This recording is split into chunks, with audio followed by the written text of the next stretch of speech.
We know right now our nation was and different nations are in the war today. In the world, there are many wars.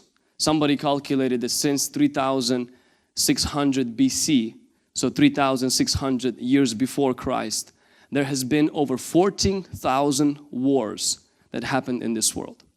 And only since that time, which is about 5,000 years, there has only been about 200 something years of peace.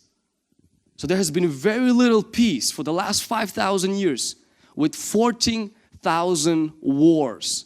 I mean, it's unbelievable how much wars. Over 3.5 billion people have been wiped out of the earth, not because they died, but because they were killed.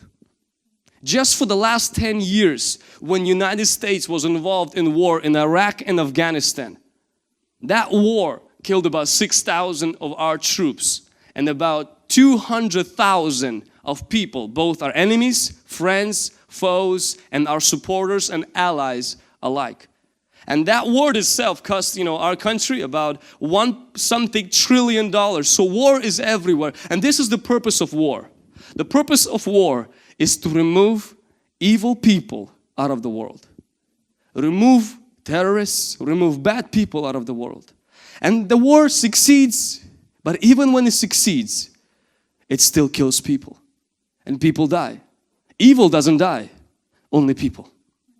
Paul says spiritual war, what we are involved in.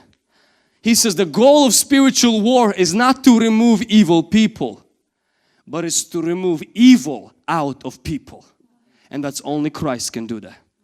A police officer, a justice, our government, they can remove an evil person out of our streets, but they can never remove evil out of a person. A jail will never remove evil out of a person.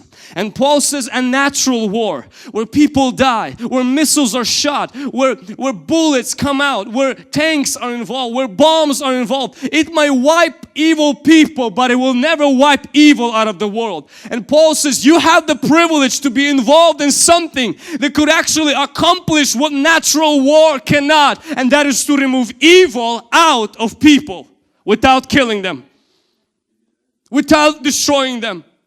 And that's exactly what spiritual war is. It's not to remove evil people, because people are not the problem. It's evil that is the problem. And no government, no police and no weapon can remove evil out of a person except the grace and the power and the name of Jesus Christ.